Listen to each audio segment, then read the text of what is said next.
Welcome to Canada's most irreverent talk show. This is the Andrew Lawton Show, brought to you by True North.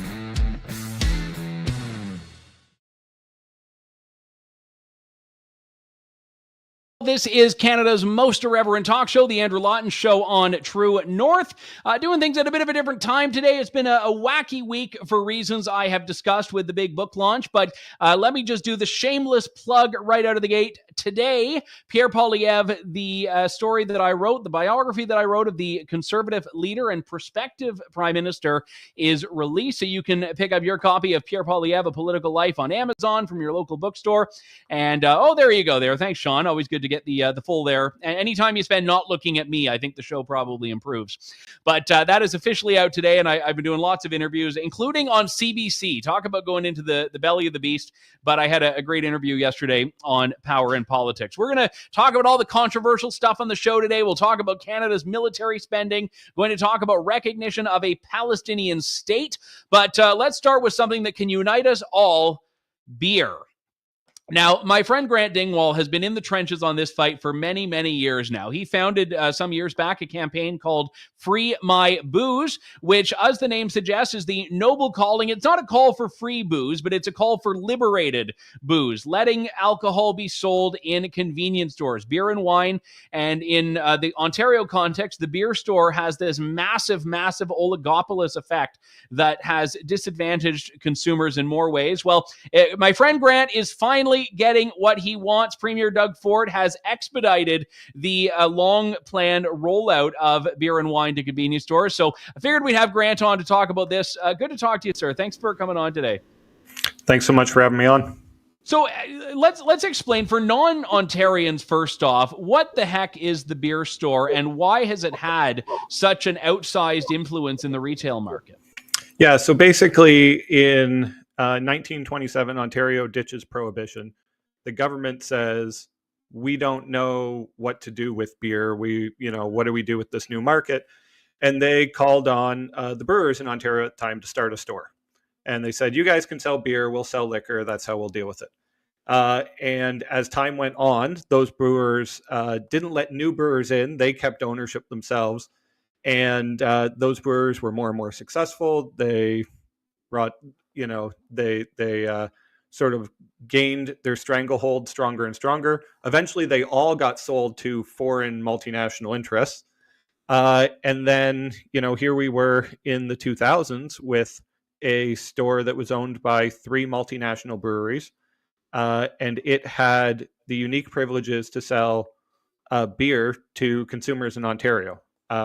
Even privileges over the LCBO. So they were allowed to sell 6-packs and 24-packs, but the government-run liquor stores weren't allowed to sell those because the beer store had unique privileges. Whenever the topic of the LCBO and the beer store have come up, what's always astonished me is that the arguments in favor of them are just so terrible and they're so fictitious. Like the LCBO believes that if you let anyone else sell alcohol, babies are going to be walking around with bottles of whiskey and people are going to be getting into car accidents and drunk driving is going to go through the roof. Like to use, Pierre Poilievre's language of the gatekeepers, these are people that believe that they must be the gatekeepers of alcohol. Otherwise, all hell will break loose. And I've yet to hear a legitimate defense of these things. I mean, there isn't one, right? This is how beer is sold everywhere in the world outside a handful of U.S. states and a handful of Canadian provinces. I guess to finish the history lesson, because I think it's instructive in that respect, in 2012 to 2015, sort of in that period, it came out that the Ontario government had signed this hidden deal with the beer store, and the details of that deal got out, and pressure got put on the Ontario government to do something. So what they did was they signed a 10-year deal with the beer store in 2015 that dictated the terms publicly. So basically they brought it out of the shadows. They said, the hidden deal is no more. Here's a new deal that we're signing for 10 years. And as part of that deal, we got beer and wine in 300 grocery stores in Ontario. No convenience stores. Those were still taboo. But we got it in 300 grocery stores and later 450. But that sort of killed the moral argument, right? Like, if these 300 grocery stores are acceptable by the moral police, then why not the other 3,000 grocery stores that existed in Ontario, right? Why are these 10% good and the other 3,000 bad? And they never had an answer to that. And that was that's what put the writing on the wall, right? That we were eventually going to be successful because the status quo was so nonsensical at that point. They'd given up their moral argument. So now what? I haven't looked at the comments on YouTube, which generally speaking carries some risks if you do. But when I've talked about this issue in the past, it's not uncommon to get some variation of, sure, there are bigger issues to talk about. Why are you wasting time on this? And I've never liked that, because you can walk and chew gum as a government and as a media enterprise. I mean, you have to be able to talk about, war in the Middle East, and you have to be able to talk about the little things that affect people. But why does this matter? So for me, it just mattered because it was so profoundly stupid. Right? Like, I was 25 and I was bored when I launched Free My Booze. But for me, it was a sign of government overreach and government stupidity that was just so in our face every day. Before we launched Free My Booze, before the reform started rolling out, you were unable to buy beer at 6 p.m. on a Sunday. Anywhere in the province. There wasn't a single place in this province where you could go and buy a beer at 6:01 p.m. to take home. And in the middle of summer, it's broad daylight. It's like, but we had all these holdovers from the past, and they were just like annoying for no reason. There was no justification. We were needlessly inconveniencing consumers, needlessly inconveniencing businesses. Holding back economic growth. For what? Right? So it was just a sign of how stupid things were. And it was something that I thought we could win if I put my effort into it. So now, I know that the criticism coming from these newfound fiscal hawks in the NDP and the Liberals in Ontario are that, this is going to cost $225 million to do what Doug Ford is doing here. What's your make on that? Because they've basically expedited it, and there is a cost to that. Yeah. So look, I mean, Ford is doing kind of what I want, but not how I want it. Right. And that's been true every step of the way on this. Unfortunately, I don't get to write all government policy. I wish I did. I'm sure you can share that misery. But look, from my opinion, I think when Ford came in, he should have just signed legislation that killed the deal. There was people that didn't want to do that because they said it's a bad sign to business, for the government to renege on its deals. I was of the opinion that deals that are signed in bad faith that have no benefit to anyone in the province don't have a reason to exist. But they didn't do it. They decided to negotiate with the beer store. They decided they wanted to work within the legislation, work within the law rather than change the law. So that meant we had to wait until 2026 originally. And now they've gone back and negotiated further and said, we're going to move this ahead. But unfortunately, negotiating with a multi-billion-dollar conglomerate has a price. And that price is going to be apparently $225 million. The NDP and Liberals are sort of claiming that there's additional costs. They're like, the wholesale discount is another giveaway to these corporations. And I think most of that is nonsense. I mean, wholesale pricing exists in every industry. Of course, it's going to exist in alcohol. So they keep trying to throw this $1 billion figure around, and I've looked at those numbers, and I don't think they hold up. But yeah, there is the cost of $225 million, and that's because Kathleen Wynne, the Liberal Premier, signed a 10-year deal to, excuse the language, to screw us for 10 years, and Ford wants to get out of it early. That's where we're at. Yeah, and I think it needs to be pushed back at them. Say, well, this only happens because of your party and what your party did. So this idea that all of a sudden the Ontario Liberal Party cares about government spending is delightfully quaint for anyone who was around during the Dalton McGuinty, Kathleen Wynne era. Well, I know you've been plugging away at this for a while, so congratulations on the Wynne grant. Appreciate your time today. Thanks so much for having me on.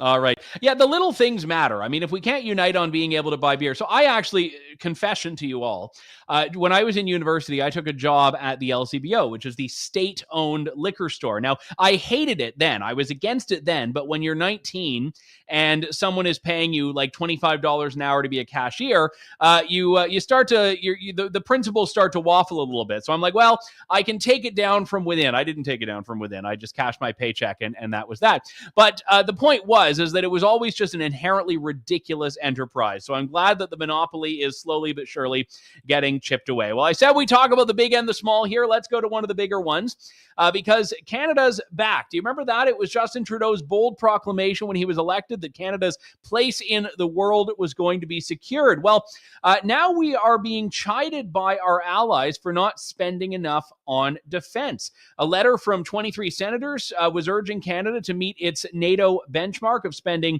2% of GDP on defense. Canada has still at this point not made significant moves towards that.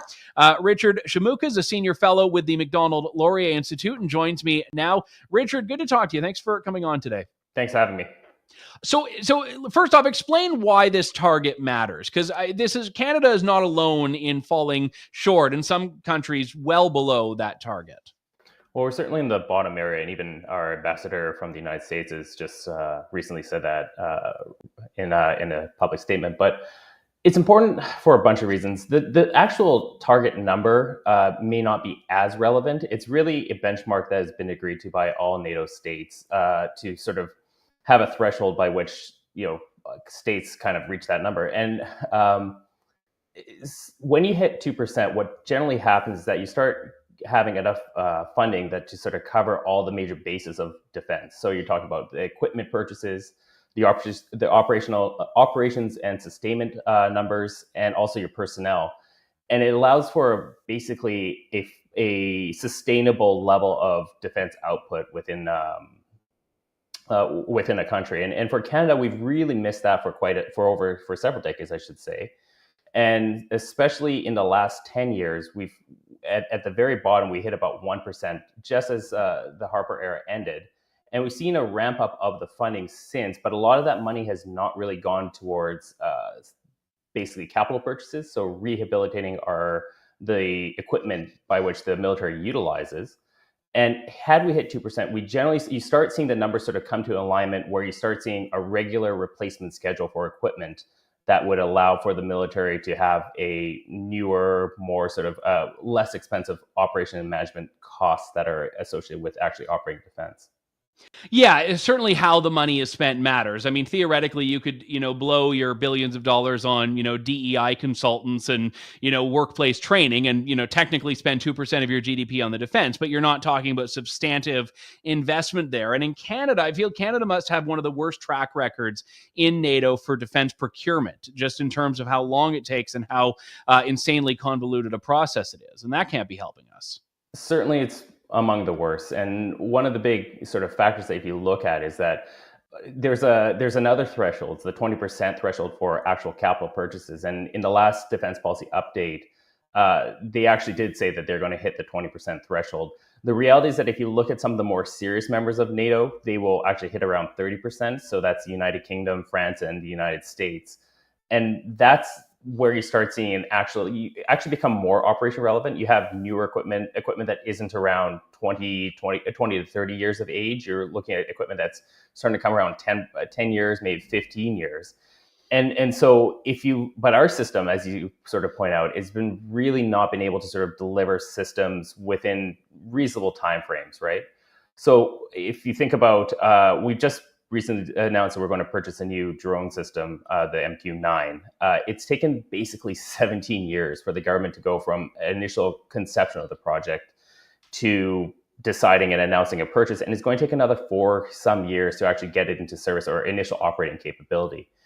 Most countries have done that in under 4 years, the whole system. And the MQ-9, the RPAS system is, it's a bit of an outlier, but if you look at most of our other programs, they tend to take 1 to 2 to 3 years longer than what they should. And as a result, we sort of keep older systems into service for longer. And that, again, increases the operating cost of the military. And that actually makes the system much less efficient overall. So let's talk about the America component here. The United States is a country whose military is very well integrated with Canada's on a number of things. We share intelligence, we share air defense, we are obviously allies in NATO. So, what does it mean when Canada is getting really notably reprimanded by American politicians? So this has been coming for a while. You've heard there's been basically a lot of grumblings that the Americans have gone privately to Canada and have said this is not acceptable. And as you note, Canada's in a really unique position where, because we're part of NORAD, we have a binational command where basically our military forces and their military forces operate shoulder to shoulder in a single unified command system. So the US has a very unique situation where they actually spend their money on our defense. 60% of NORAD spending is actually American spending. So they have a real interest to see our security as well as their security properly paid for. And that's why you're seeing 23 senators, some pretty significant names within both caucuses, like Tammy Duckworth, who's a major senator for the Democratic Party, come out and say this is just not acceptable. And you don't see this happen very often. And that's largely because the complaints that have been stated consistently through a wide variety of places is they feel it's just not been heeded, and they finally came out and said it in public. So let's talk about where this goes from here. I mean, obviously, governments are going to have to spend a lot of money at a time when the Canadian government doesn't have all that money to fix this. And even for a conservative government to come in, there's a risk attached to saying we're going to spend that much. So politically, where do you see this going? My best guess is that even if you had a new government come in, they're going to look at the system itself and say, as we were just talking about the procurement system, that it needs reform, like serious reform. And the spending that we pour into this, with some exceptions, will probably not be spent quickly enough or effectively enough.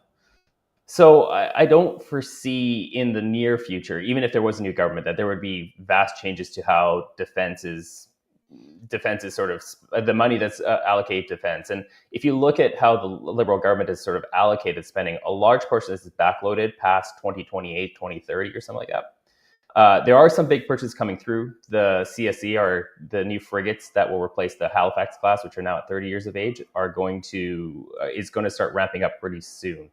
But there's a whole bunch of other systems, and it's really the sort of unsexy, sort of in-between stuff, that kind of the connectivity that's really actually revolutionizing warfare going on. And those systems really require a new way of actually thinking about defense and operating defense. If you look at our allies, like the United States and United Kingdom, they're starting to make major reforms around this.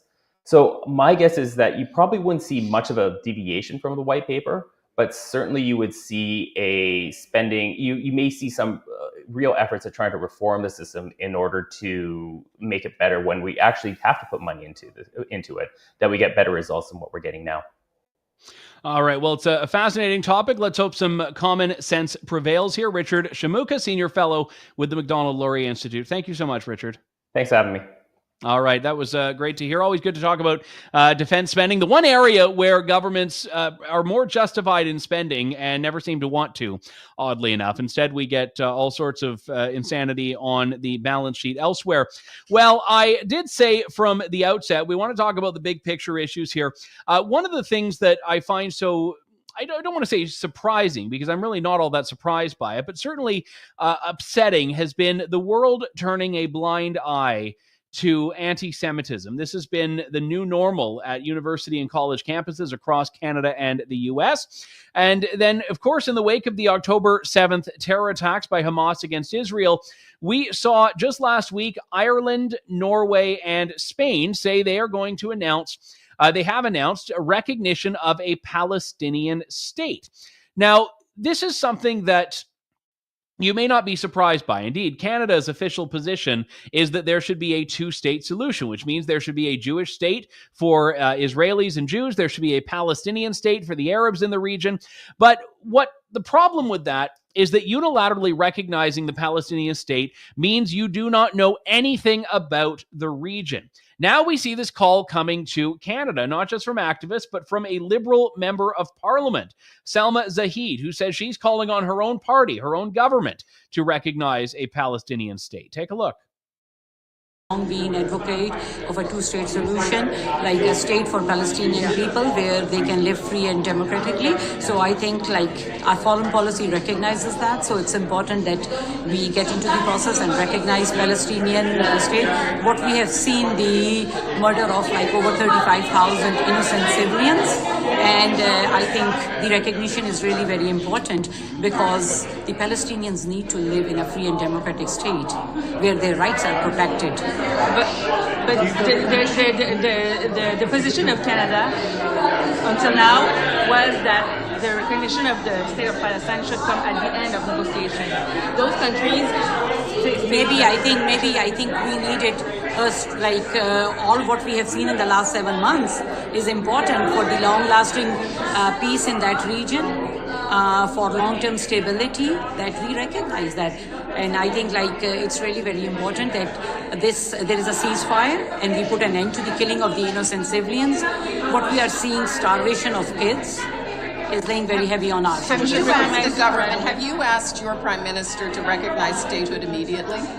I'm working on it. Just to clarify, does this recognition of a Palestinian state be at the conclusion of a process of a bargaining between Palestine and Israel, or should it be right now? See, we need to make sure that there is long-lasting peace in that region, and for that, the recognition of Palestinian state is really very important. What do you mean you're voting on it? You said I'm voting on it. Working, I said, working. You're working on it. So you do want, just to clarify, you do want the Prime Minister to recognize it now? So she, again, is not speaking for the government. She's a backbench member of parliament. She is pushing Trudeau to do this. But I think there are going to be a lot more voices like that coming behind the scenes or perhaps in front of the scenes. Well, what she is conveniently omitting here is that two-state solution plan that Canada has signed on to requires a negotiated solution between Israel and the Palestinians. Now, you can broker this, as was attempted by Jimmy Carter at Camp David, as was attempted in Oslo, and so on. But you need to have an agreement. So when people say they want a Palestinian state, what are they referring to? Are they referring to in the Palestinian Authority in the West Bank? Are they referring to in Gaza? Are they referring to one state that covers both territories, which, by the way, are not connected? And right now they have different governments. The government, such as it is in Hamas, in Gaza is Hamas. The government in the West Bank is the Palestinian Authority. These two groups do not get along with each other. So who would govern this Palestinian state? What would be the territory of the Palestinian state? These are difficult questions for which the activists have no answer. More importantly, would the Palestinian people accept a state that does not have Jerusalem in it? They have long maintained that Jerusalem is their capital, even though it is not. It is the capital of the Jewish state, and there is no partition of Jerusalem and hasn't been for quite some time since Israel won it while defending itself in a war waged against it by the Palestinians and Arab neighbors. So all of these are questions that anyone with a modicum of historical knowledge of the region would be able to be aware of. But this unilateral recognition that's now been championed by European countries, there's one coming down the road, I forget, I think Slovenia might be mulling recognizing as well, that activists like Salma Zahid are saying Canada should do. It actually doesn't solve anything. Will it bring peace to the region? No, it will not.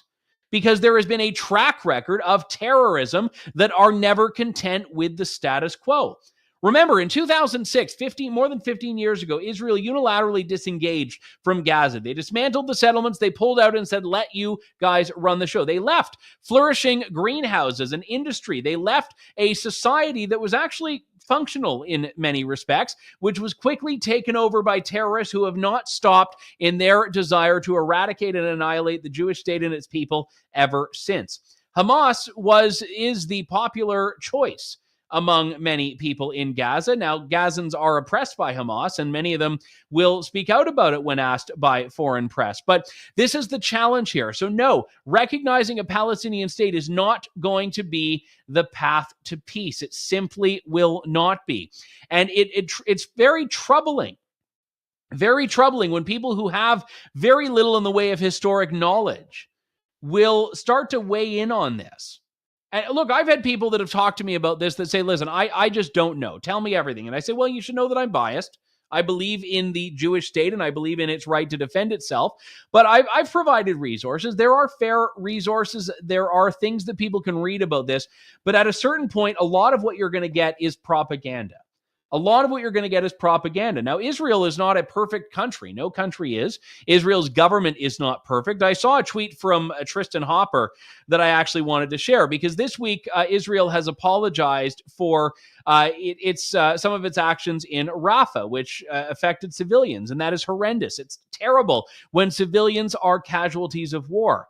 But Tristan Hopper, who's usually very comedic, had a serious point. He said there was zero chance they weren't going to bitch about Rafah. If not a single piece of property was damaged or person hurt, they would have found something. They lie constantly and deliberately, you see. It's all they know how to do. And the point is a valid one. Even if there had not been a single civilian casualty in Israel's offensive into Rafah, it would have been criticized. It would have been attacked as a war crime because the people who hate Israel are not interested in a good faith discussion of the facts. They simply hate Israel. And why do you hate Israel? Why do you hate the one country in the world that provides safe haven for Jewish people, if not because of a deep-seated hatred of the Jewish people, or at the very least a belief that they are not entitled to a safe space? They are not entitled to a territory from which they do not need to fear the horrors of the past being repeated. Just take a look around in Canada. Jewish businesses being vandalized, Jewish students being harassed at schools, Jewish professors being boycotted, slogans on campuses saying that we should eradicate the Jewish state, calling acts of violence against civilians, the hostage taking of children, calling that resistance. And you wonder why there needs to be a Jewish state. Take a freaking look around. That does it for us for today. We'll be back tomorrow with more of The Andrew Lawton Show as we take a look at Justin Trudeau's biography. Not the one he wrote, but one written about his time in government by Stephen Marr. We'll do a deep dive into that with the author of my competing book. That's coming up tomorrow. This is Canada's most irreverent talk show. Thank you, God bless, and good day to you all. Thanks for listening to The Andrew Lawton Show. Support the program by donating to True North at www.tnc.news.